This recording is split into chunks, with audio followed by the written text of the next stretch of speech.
Hey guys, it's Fred and Sheila, Hatfield McCoy Museum, fredmccoy.com. Sheila's behind the camera. Hi guys, hope you're doing well today. We are going to continue with our series of going through the museum, the collection that my grandmother and my mother started decades ago. And we're going to go over some of the items. Okay. Over the years, not only did they have the items that my grandmother and mother collected, other family members, but Sheila and I also started collecting, and the other family members, the siblings and different people in the family. Mm-hmm. One of the people that, which mother got some stuff and dad, my father and my mother was good friends with Jimmy Wolford through his years coming up. Mm-hmm. And here's one of the cases that we have on Jimmy. And this is, there's Jimmy before he passed away in the nursing home in Hazard. And here's his first contract. I think's what this was. The grave of the Blackberry, 1975. That's where when he found the McCoy Boys Cemetery and started cleaning it up. Okay. And there's Willis Hatfield and Jimmy Wolford's grandfather, Jim McCoy, in that newspaper article. There's Jimmy's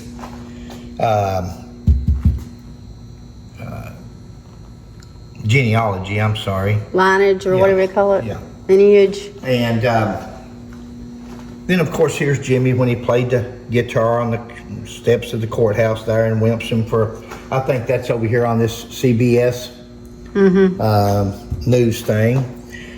Hope all is well, you and your darling.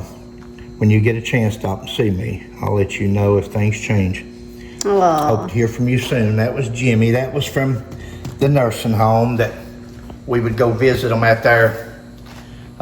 He was a lonely soul there in the end. He was there by himself, and he was glad to see anybody that would stop and see him. Jimmy was, he loved our museum. He loved my mom and dad, and he loves telling stories about the Hatfields and McCoys. Now, Sheila wrote an entire book on Jimmy and tickled him to death. Yeah, he was sweet.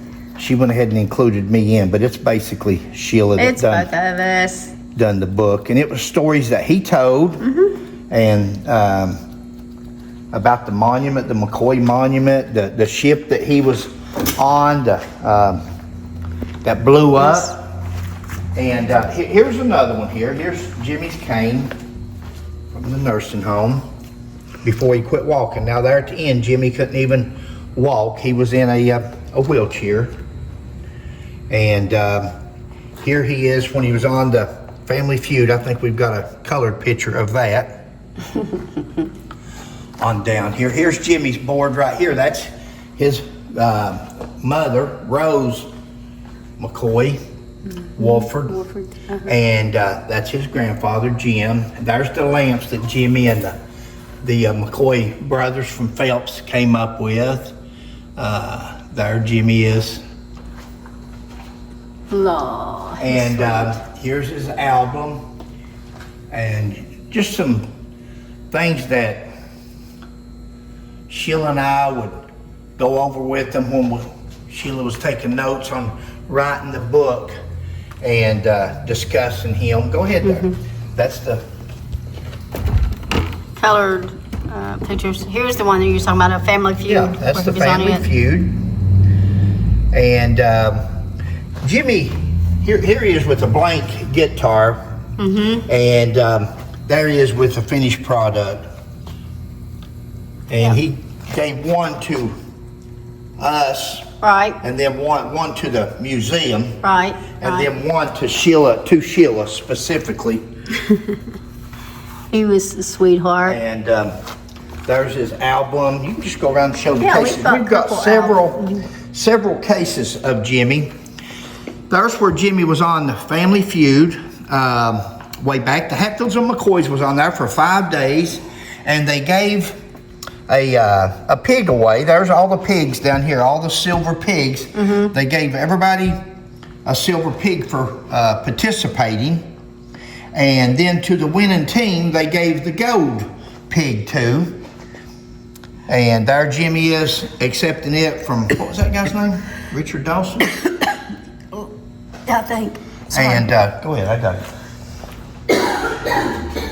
There he is playing. And if it comes back up here in a minute, that's when he was sitting on the courthouse steps and playing that, playing the music. Again, there's the blank guitar, and that's what it looks like now. And this right here was carved out of wood. That's Willis Hatfield and Jim McCoy. Yeah, someone that was there right at the dedication. I'm trying to wait for that to come on there for that to change screens, but it may be a while. It might take it a while. Maybe we can come back to that. Here is more of Jimmy. Here he is signing something for Sheila. And well, I guess he signed. Here you go. That's those pictures that he signed to go with his guitar. Yeah. That's one. And We should have another one. Must be because I see. Here it is. Yeah. I love you.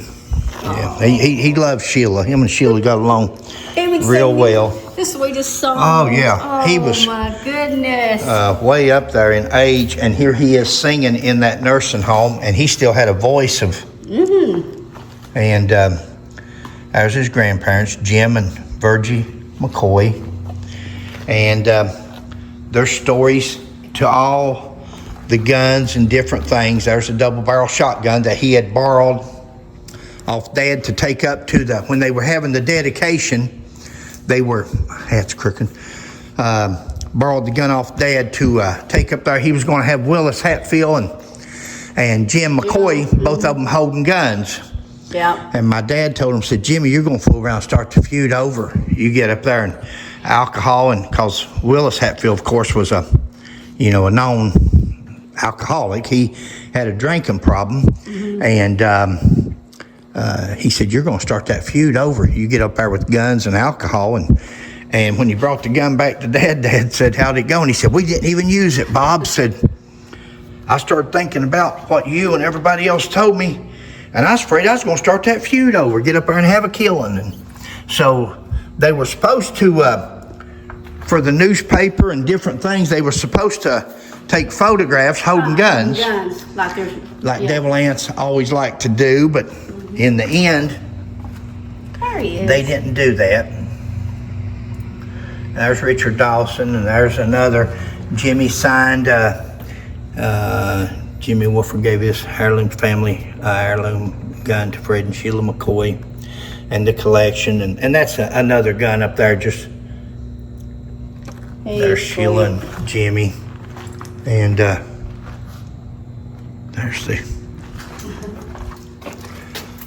there was things from his family. There's the date of that gun. Yep. And that is the Jimmy Wolford collection, which is more than I thought. Here's the old, he used to shine shoes at 5 years old. Yep. When he was, and there's a thing about his mother when she passed away, needs to be dusted off. And he used to shine shoes in Wimpson. He told us stories. And when he was 5, 6 years old, way young. Seemed like he was 5. And he would sit there and sing, and some interesting stories in that book Sheila wrote about a friend of his when they'd go swimming together when they were kids. And Jimmy, after church, he would go to the radio station and sing. Exactly. And the guy's name was Ferd. Ferd, I believe it was. And Ferd stopped him on the way to the radio station and said he was going to the pool to go swimming. Did he want to go? And he said no, he was going to the radio station to sing. Right. And so Ferd went on to the pool, and later on, after they got off the radio station, they heard the ambulances going through town and all this and that, and come back, and some lady had told Jimmy she was getting off the bus. Yeah. And she said a little boy just drowned at the pool. Yeah. And he run up to the hospital on the hill, Wimpson Memorial Hospital. Yeah. That's where I was born at. And said he walked in there and the gurney was there and had furred on it. Said water was still leaking from his shorts. Yeah. And said the nurse said, Jimmy, you get out of here. You ought not be in here. And said he was crying. See stuff like this. Yeah, you shouldn't see stuff like this. And said he'd saved his money from selling fruit and stuff had a little vegetable stand also that he had. Mm-hmm. And he took the money that he had in it and went to the flower shop and told him he wanted that much in flowers. And I forget how much it was, $12 or maybe more than that. I don't remember, but and spent everything he had there. Everything he had earned. Yeah. Everything he had saved to buy flowers for Ferd, the little boy. And it was a sad story to hear him tell. It made me cry. Yeah, he was sad. But anyway, that's our Jimmy Wolford collection. Mm-hmm. And again, all we're going to do is go through and show different artifacts, different keepsakes, instead of showing the whole thing at one time. And but anything that's in his cases would be something related to Jimmy. Yeah, he signed that one too. Yeah, oh yeah, he signed up. He signed a lot. And that was great, because we don't only have the autographed stuff from Jimmy, but we've also have him actually signing it. It's hard to see with that light above me. Yeah, I know. I was trying to maneuver earlier to get to see and it. I probably didn't get to see it as well. We had a fellow a while back ask us about, said he'd like to have one of the guitars for his collection of Jimmy Wolford. And so once again, everything here, the family has decided to it's just not right to have all this stuff and nobody's going to open the museum and nobody can see it except on there. And that's why we're going to make videos. We're going to we'll let you see it for free. You don't have to come to a museum. Yeah.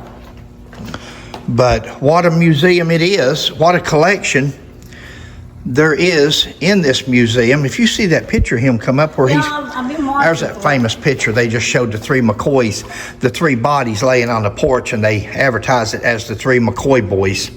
That's not the three McCoy boys, that's Frank, Tom, and Frank McClary in the OK Corral.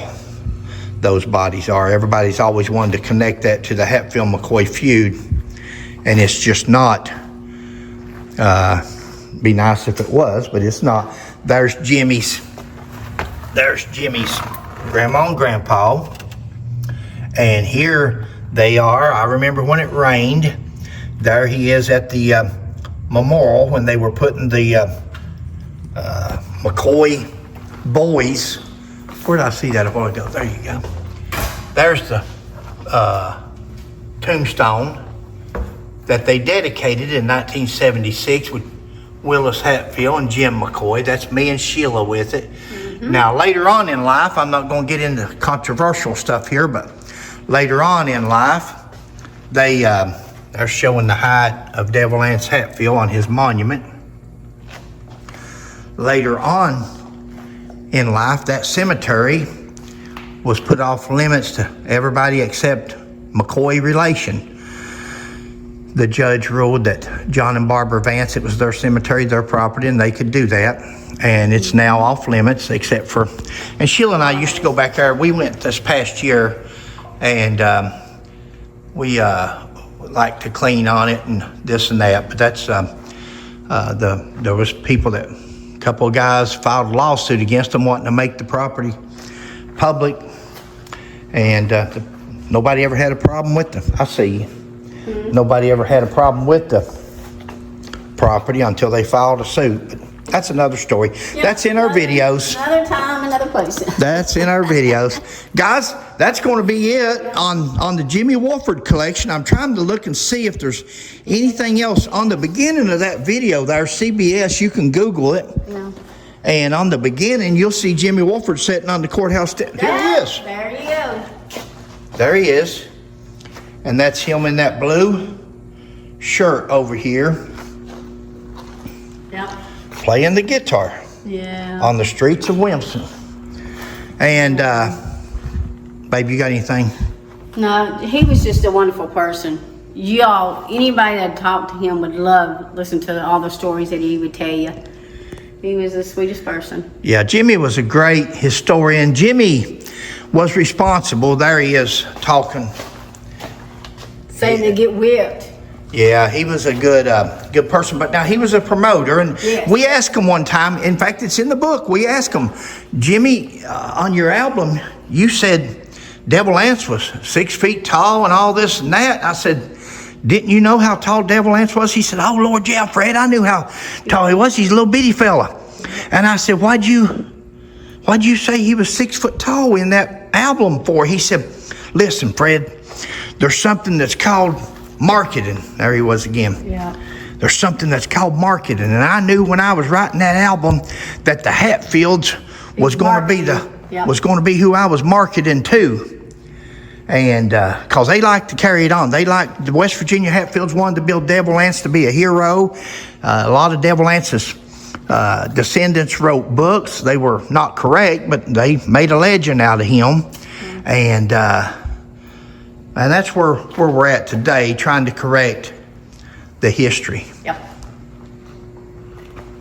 All right, I'm not going to drag it out. I'm looking around while we're talking to see if there's anything else that we need to put in that, but that's, and he just keeps, there they are.